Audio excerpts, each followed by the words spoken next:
Hello बच्चों, let's see this question. Given below are two statements. Statement one कह रहा है the 4f and 5f series of elements are placed separately in the periodic table to preserve the principle of classification.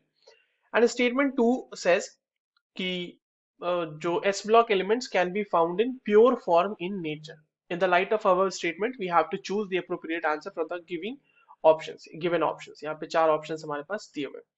तो चलिए इस question को solve करते हैं बच्चों। और सबसे पहले तो ये देखते हैं कि इस क्वेश्चन को सॉल्व करने के लिए हमारे पास कौन से की कॉन्सेप्ट की जानकारी होनी चाहिए। तो देखो, इसमें बेसिकली दो चीजों के बारे में आपको पता होना चाहिए। एक तो कि पीरियोडिक टेबल जो है हमारा, उसका लेआउट कैसा है। ठीक है, पीरियोडिक टेबल का लेआउट के बारे में सवाल है। और दूसरी चीज हमें पता होनी चाहिए एस ब्लॉक एलिमेंट्स के बारे में। ठीक है, एस ब्लॉक एलिमेंट्स।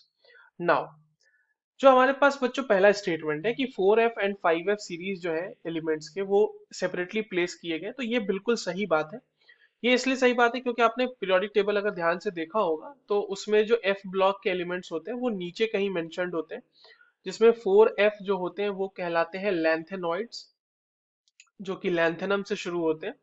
और जो 5f के एलिमेंट्स होते हैं वो कहलाते हैं एक्टिनॉइड्स, जो कि एक्टिनियम से शुरू होते हैं।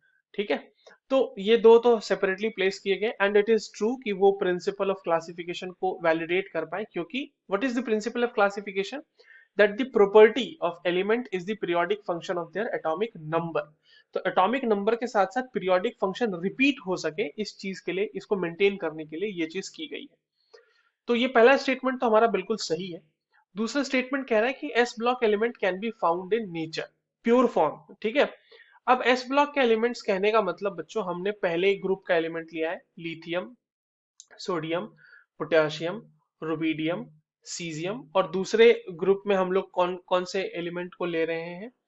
Beryllium, magnesium, calcium, strontium, barium. अब ये सारे के सारे जो है ना बच्चों, ये हाईली रिएक्टिव एलिमेंट्स हैं।